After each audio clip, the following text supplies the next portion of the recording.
set up a good foundation for the business to be profitable and healthy. We're going to hit our numbers, and we were able to keep that promise. Dealerships across the country are feeling the pinch as Harley-Davidson's once red-hot brand cools off in the face of an uncertain economy and shifting rider demographics. First quarter 2025 motorcycle shipments plunged 33% to just 38,600 units, down from 57,700 a year earlier. Global retail sales fell 21% over the same period, illustrating the depth of waning consumer confidence. Despite a targeted drawdown in production, total dealer inventory still hovers around 56,000 units, only modestly improved from last year's 69,000. As bikes pile up on showroom floors, margins are under siege, forcing independent dealers into survival mode. Before we start, smash the like and subscribe buttons for more updates. Tensions between franchisees in Milwaukee have never been higher. Over 200 dealers, speaking through the National Powersports Dealer Association, accused Harley-Davidson of oversupplying during the downturn and imposing costly mandated remodels that drained profitability. While the manufacturer insists that profitability is ultimately determined by local sales execution, dealers warn that protracted inventory gluts and unrelenting overhead threaten the long-term health of their businesses. One of the most glaring examples of this inventory hangover is the Livewire electric motorcycle, once the jewel in Harley's electrification crown. After the 2021 launch of Livewire as an independent brand, dealers were saddled with $30,000 price tags and limited customer interest.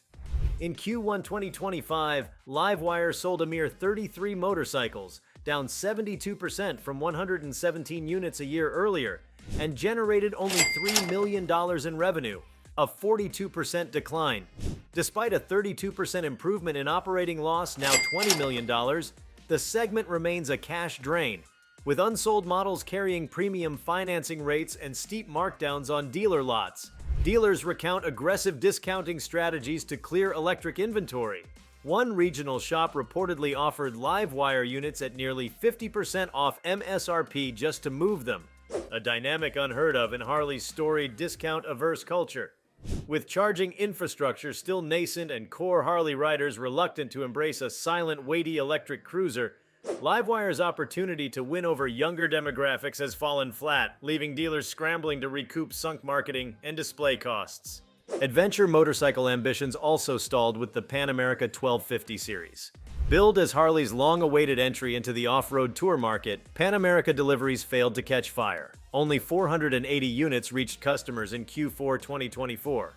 Nonetheless, leftover 2023 inventory remains piled high, even after heavy discounting that once reached into the thousands of dollars per unit. Dealers report empty showroom space when stocked with these bulky $20,000 plus machines, as traditional cruisers buyers show scant interest in adventure-focused ergonomics and styling.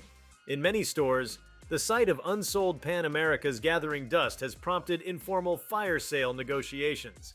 One dealer confessed on an enthusiast forum that they were willing to shave $3,000, $4,000 off the MSRP just to clear floor space before the 2025 models arrived. The hefty weight, complex electronics, and lack of a ready service network for adventure bikes have only compounded the problem, forcing dealers to bundle accessories and offer no-hassle financing to entice a skeptical rider base. Harley's modern reinterpretation of its iconic Sportster also missed the mark.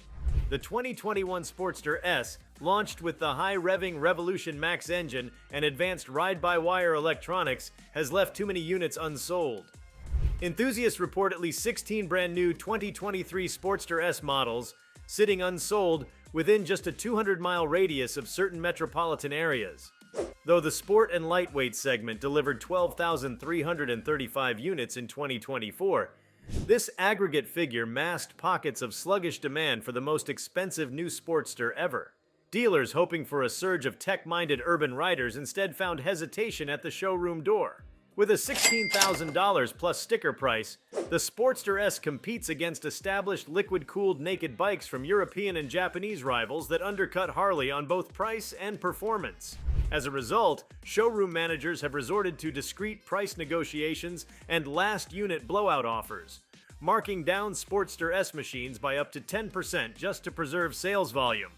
Even the entry-level Nightster, introduced to broaden Harley's appeal with a simpler Sportster-derived design, has confronted similar woes. Dealers have slashed the base MSRP to under $10,000, a dramatic retreat from the original sub-$15,000 target. Market-facing communications now trumpet a $9,999 starting price, a figure once unimaginable for a Harley cruiser. Consumers who attended early Nightster test rides recall sticker shock when quoted $15,000 plus out-the-door prices, inclusive of fees and taxes. That initial premium, coupled with fierce competition from lighter, more agile mid-sized roadsters, sent buyers hunting for deals instead. Dealers, eager to move metal before the next model year, have sliced margins by thousands, throwing in accessories and apparel credits just to entice first-time Harley owners. On the opposite end of the spectrum, Harley's Street 500 and Street 750 cruisers, once the company's lowest-priced offerings, now occupy a strange afterlife. Originally built in India to capture entry-level riders, these models underperformed in the US, where seasoned Harley enthusiasts found them too light and underpowered. Dealers widely report leftover stock on these bikes, forcing year-end clearance campaigns at levels more typical of mainstream scooters. The Street 750 in particular illustrates this disconnect. Despite becoming India's all-time bestseller, it never translated stateside, leading to its discontinuation in 2021 and the closure of the Bawal, Haryana factory. Remaining US dealers, left with unsold 2020-2021 model year bikes, resorted to deep discounts and zero-down financing offers, a tactic rarely seen among Harley's cruiser stable. These 7 models, Livewire, Pan America, Sportster S, Nightster, Street 500, Street 750, and the 2024 Ultra Limited, embody the risks of rapid diversification in a cooling market. Dealers saddled with the financial burden of overstock have little choice but to slash prices, bundle accessories, and negotiate deals that would once have been unthinkable. To cope, many dealerships have pressed Harley-Davidson to better align shipments with actual sales, slow mandatory remodels, and expand marketing allowances. The company recently agreed to suspend showroom upgrade requirements for 2025 and calibrate future shipments based on dealer order rates. Still, it remains an uphill climb to reverse the inventory glut. For prospective buyers, however, this dealer-driven clearance frenzy represents an unprecedented opportunity. With 7 distinct models offered at historic markdowns and generous financing, riders can snag an electric Livewire or adventure-ready Pan America at bargain prices, or claim a high-end Ultra Limited for less than entry-level retail once demanded. But beneath the discount veneer lies a stark reminder of changing consumer tastes, an aging customer base, and the delicate balance between brand cachet and market reality. Dealership managers in Midwestern towns often speak in hushed tones these days about the Livewire's hidden carrying costs. Beyond the initial markdowns, they're grappling with drained demo fleets and the slow churn of trade-ins. One dealer in Minneapolis confided that after a weekend electric showcase, only one potential buyer returned, and even that lead evaporated once the sales rep detailed the battery lease fees and projected charging costs. No longer can the Livewire serve as a halo model, its financial bleed extends to ancillary services. Technicians, whose training was a substantial upfront expense, now must be reassigned to gasoline engine maintenance, leaving electric system expertise underutilized and costly to maintain. At the end of each month, managers tally not just the unsold units, but also the idle hours of EV-certified staff. Another line item pressure that risks shifting personnel budgets into the red. Meanwhile, deeper into the Rocky Mountain region, Pan America inventory has become the backdrop for unexpected stories of dealer ingenuity. One Colorado retailer converted its massive showroom floor to simulate gravel switchbacks and cliff-edge outlooks, hoping to spark adventurous imaginations. The idea was to let riders physically engage with prototype trail segments right off the showroom rugs.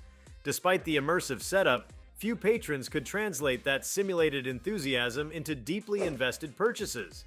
The initiative ultimately morphed into a marketing event space, rented out to AtGat All the Gear, all-the-time safety trainers and off-road clubs, an emergency pivot that generates marginal revenue but underscores the lengths dealers must go to justify floor space for heavy adventure cruisers.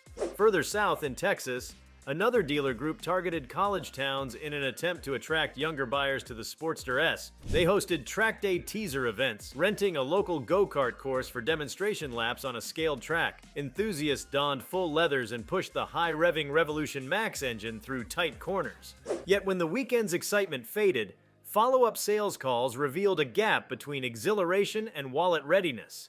The Sportster S's premium entry price clashed with students' limited budgets, creating leads that fizzled faster than tire smoke.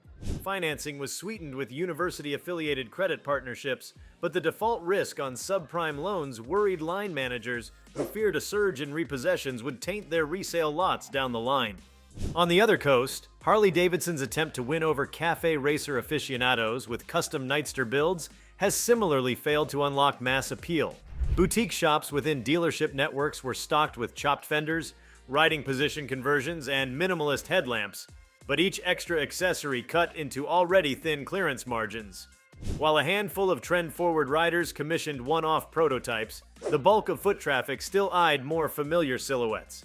In Seattle, a young couple who had attended an urban-style pushbike festival remarked that they loved the concept of a stripped-back Nightster, but the total build cost, once aftermarket parts and labor were factored, exceeded their expectations. Dealers found themselves fielding order cancellations, as some shoppers reverted to cheaper modular platforms that encouraged DIY customization rather than dealership-led build packages. In the South, the Street 500 and Street 750 have developed a niche reputation as starter experiment bikes, but not in the way Harley-Davidson intended. Instead of fostering brand loyalty, these models have become trade-in fodder for riders whose next step is rarely deeper into the Harley fold. One Florida dealership reported that over 70% of Street Series buyers returned within 18 months, but predominantly for sport bike or Street Fighter upgrades from rival manufacturers. The high turnover means that global shipping costs, which once buoyed the economics of manufacturing in India, now compound through repeated import cycles. As U.S. inventories tighten, dealers claim they can't even guarantee consistent stock for demo days, further eroding the street model's role as an effective funnel. Down in Southern California, some dealerships are experimenting with subscription-style demo programs to juice interest across all 7 struggling models. For a flat monthly fee, consumers can rotate through different bikes, one week on a Livewire, the next on a Pan America. While intended to showcase the brand's range, feedback indicates subscribers often churn after sampling the electric cruiser, citing the dullness of silent torque compared to the visceral roar of a V-twin. The novelty of subscription access has sparked fleeting online buzz, but the conversion to outright purchases hovers near zero. Management teams now debate whether to offer VIP tier subscriptions with steeper fees, a tactic that dealers readily admit may only further alienate price-sensitive prospects. Beyond pure sales tactics, service departments are feeling the ripple effects of bloated model inventories. Parts managers in Oklahoma and Michigan describe warehouses overflowing with model-specific components. Livewire motor controllers here, Pan America saddle mounts there, with limited shelf life before obsolescence. The capital tied up in spare parts inventory generates friction with OEM ordering systems, which dealers say struggle to accommodate sudden spikes in component demand when sluggish models receive promotional price cuts. Some have resorted to so-called parts lotteries during charity ride events, offering bundles of unused seat kits or accessory packs as raffle prizes, simply to clear out space and free up working capital. Local ride-out groups have also sensed the imbalance. In Chicago, longtime Harley crews have gone from celebrating every new model launch to openly lamenting dealer clearance blowouts. Where once the reveal of a new bike meant a fresh chapter in community rides, now enthusiasts exchange tips on stalking dealership lots for hidden deals, scoping out dust-layered bikes to negotiate deep discounts, then trading tips on Reddit and Facebook about which dealers are most desperate. This morbid curiosity has transformed loyal customer bases into bargain hunters, inadvertently eroding the aura of exclusivity that Harley once curated. Trade publications have begun documenting a parallel phenomenon: collateral damage to used bike valuations. Private sellers find that trade-in offers for otherwise well-maintained 500S, 750S, and discontinued 2024 ultra-limited models have tanked, as dealers cannot justify absorbing them into inventory already bulging at the seams. A Nashville journalist noted that trade-in appraisals dropped by an average of 12% year over year, even for machines with comprehensive service histories. With wholesale auctions flooded by floor plan return units, bikes dealers bought on financing and then sent back, resale values across the board are under downward pressure. Still, not every story is one of despair. In Miami, a creative sales manager paired Pan America clearance buys with adventure lifestyle partnerships, teaming with local hostel operators and ecotourism outfits to craft multi-day expedition packages. A buyer could purchase a deeply discounted 2023 Pan America and then join a curated route through the Everglades with lodging and guided support included. Though this model proved profitable for select, tour-focused dealerships, critics point out it sacrifices pure margin for service-driven revenue, often splitting profits with third-party operators and leaving the dealership with only a small cut from the adventure fees. Parallel efforts to revitalize the Sportster S have leaned heavily into social media micro-influencers. Dealers in Nashville and Austin engaged riders with niche followings, urban stunt crews, and cafe tour vloggers to film stunts and custom builds. Views soared into the millions, yet actual showroom visits fell flat. Investigations into lead conversion data revealed that while video engagement ballooned, dealers struggled to translate click-through rates into qualified leads. The conclusion? Flashy content alone cannot overcome fundamental misalignment between pricing and target demographics. In Washington, D.C., one dealership attempted to salvage the Nightster's reputation by hosting women-only ride schools. The idea was to establish camaraderie and showcase the Nightster's agility in urban environments. These events were well attended and received glowing testimonials. Yet subsequent purchase inquiries defaulted back to the more affordable Street 500. An irony not lost on brand managers. Dealers noted that while the demographic interest has grown, brand upgrade paths still diverge away from the Nightster to secondhand market finds or non-Harley mid-size sport bikes. Behind the scenes, accounting departments are feverishly modeling scenarios for straight-line depreciation of the beleaguered models. CFOs from dealer groups are projecting worst-case capital write-downs, setting aside millions in potential inventory impairment. Some P&L statements now explicitly mark a reserve against the remaining Pan America and Livewire units, reflecting an expectation that these models will never recover their carried cost.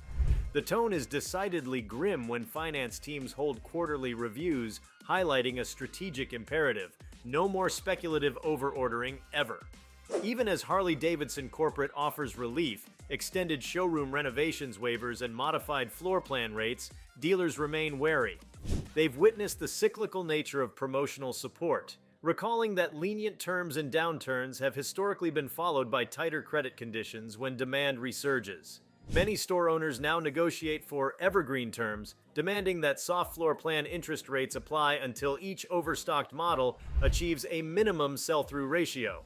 In some markets, these demands have stalled new franchise agreements, retarding Harley's planned expansion into emerging urban areas. Greater still is the conversation around brand identity. Some veteran sales directors warn that the relentless push into electric and adventure categories has diluted Harley's core DNA, its celebration of the V-twin rumble and open-road freedom. They argue that overextending into too many niches has overpowered the narrative that once unified the dealer network. For years, Harley dealers traded on the emotional resonance of joining a storied brotherhood. Now, many fear that fragmented product lines have splintered customer devotion, turning dealers into mere retail outlets rather than community hubs. Looking ahead, the Dealer Association's upcoming national convention promises to be an inflection point. Rumors swirl that the regional advisory councils will present a unified demand: a moratorium on new model introductions until the current supply chain is properly digested. Industry insiders anticipate heated debate over whether to prioritize slow growth or aggressively pursue untested segments. The outcome will likely define Harley-Davidson's strategic path for years to come, and determine whether dealerships can regain traction or continue to hemorrhage profit on each of the 7 troubled models. For riders seeking unparalleled bargains, The current landscape offers a once-in-a-generation moment. Where else can one find a street-legal cruiser, an electric naked bike, and an off-road tourer all marked down to near cost? Yet in that very bargain lies a cautionary tale. These markdowns reflect deeper questions about value, identity, and the evolving desires of the motorcycling community. The choices buyers make today, whether to seize these deals or wait for next year's all-new lineup, will ripple through dealership balance sheets, service bays, and riding clubs for seasons to come as the industry recalibrates to meet the shifting winds of consumer passion. Across vast swaths of the country, Harley-Davidson dealerships have begun to rethink the very architecture of their showrooms in response to the burden of the 7 slow-selling models. No longer content to simply stack rows of machines under fluorescent lights, many dealers have embarked on full-scale remodels, ironically echoing the corporate mandates they once resisted to carve out specialized experience zones. One dealership in Utah installed a retractable canopy ceiling and projection mapping to simulate desert highways and forest trails, hoping to evoke the Pan America's spirit of exploration. In Florida, a converted part of an open floor plan features soundproof pods where prospective Livewire buyers can sit astride a static model and listen to curated playlists of environmental podcasts and city commute ambiance intended to prime buyers for the silent electric experience. Yet such ambitious transformations come at a steep cost. The capital spent on flooring, lighting, and AV equipment now must be amortized over dwindling sales of those very models, further pressuring margins and exacerbating the glut that remodel allowances were supposed to mitigate. Even as showrooms undergo these experiential experiments, back-of-house operations are quietly strained. Inventory control software, originally intended to streamline parts ordering, has been repurposed to flag aging units for aggressive markdowns. But dealers find that automatic repricing triggers have unintended consequences. In one New England region, an algorithm identified a cluster of Sportster S bikes as at or above threshold age and slashed their online prices by 15% in the dealer's e-commerce portal. The result was a rash of lowball inquiries from opportunistic buyers, only a handful of which converted after the dealership insisted that the quoted prices did not include destination fees and preparation charges. The glitch underscored how digital systems, uncalibrated for Harley's complex floor plan agreements and franchise requirements, can do more harm than good when merchandising sluggish models. Meanwhile, dealerships have begun to explore international avenues for clearing excess stock. Several Canadian outlets, for instance, have capitalized on cross-border arbitrage, shipping overstocked Nightsters and Sportster S's into British Columbia, where demand for mid-displacement cruisers remains comparatively vigorous. Mexican dealers along the border have pursued similar tactics, tapping into growing urban rideshare and short-term rental markets that value the cachet of an American-made cruiser at a discounted price. Even some European importers, particularly in Central and Eastern Europe, have quietly reached out to U.S. dealerships with offers to bundle container shipments of unsold Street 500S and 750S at below factory cost, using dealer network contacts to circumvent traditional distribution channels. These efforts help chip away at domestic inventories but introduce logistical headaches, international compliance with emissions regulations, right-hand drive conversions in certain markets, and protracted shipping times that delay cash flow recovery. On the domestic secondary market front, dealers have increased their presence at wholesale auctions, hoping to offload floor plan return units en masse, rather than negotiate individual discounts on the showroom floor. Auction houses in Wisconsin and Indiana have reported record volumes of Harley floor plan bikers coming through their lanes, with dealers pre-marking lots as no reserve to guarantee a quick sale. The unintended fallout is a depressed wholesale price index for Harley motorcycles overall.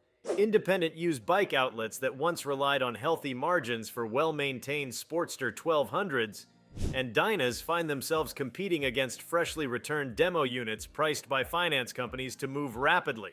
As wholesale prices inch downward, so too do retail valuations of used Harleys, turning what was once a profitable trade-in and flip market into a potential liability for dealers who take in lightly used models as part of trade deals. Financial services departments within dealerships face their own pressures. In Arizona and Nevada, some general managers have renegotiated floor plan lines of credit with captive finance partners to extend repayment terms for motorcycles slower to sell. But those longer terms translate into higher interest expenses over the life of the loan, effectively raising the break-even threshold on each unsold Pan America, Livewire, or Ultra Limited. To offset this, a handful of dealers have started offering deferred payment programs to customers, 0 payments for 6 months on any of the 7 models, only to find that a significant portion of interested buyers balk when the deferred interest kicks in. The mixed signals, buy now, pay later, juxtaposed with steep backloaded APR charges, have tarnished relationships with riders who expected Harley-style straightforward financing, not credit card-like amortization schedules. Staffing and training needs have also morphed under the weight of these product-specific challenges. Service departments, already grappling with the complexity of Revolution Max engines and high-voltage battery systems, now face the task of keeping clinical logs of idle EV-certified technicians. Many dealerships have opted to cross-train these specialists on traditional V-twin maintenance tasks, but such cross-pollination dilutes the technician's expertise, leading to longer service times and a higher incidence of errors on gasoline-powered models. Ironic given that part of the Livewire's promise was to streamline maintenance with fewer moving parts. Conversely, seasoned mechanics trained on classic air-cooled engines have been encouraged to pick up basic EV inspection checklists, creating a two-tiered service culture that sometimes leaves both sides frustrated by unfamiliar toolsets and diagnostic software. In regions where environmental regulations are tightening, dealers struggle to juggle compliance across the full spectrum of models. California dealerships, for example, are now required to adhere to stricter verification of zero-emission vehicle ZEV sales quotas. While the Livewire and its siblings in the electric lineup count directly toward these targets, other slow-selling models such as the Nightster and Street Cruisers do not. To avoid penalties, franchises have had to rebalance their order books, sometimes accelerating restocks of electric demo units that haven't sold simply to demonstrate ZEV commitment. This regulatory push and pull can feel like a revolving door. The more dealers import electric models to satisfy mandates, the more they risk deep discounting those same bikes once they sit unsold. Simultaneously, consumers have grown savvier about leveraging intangible perks to extract hidden value.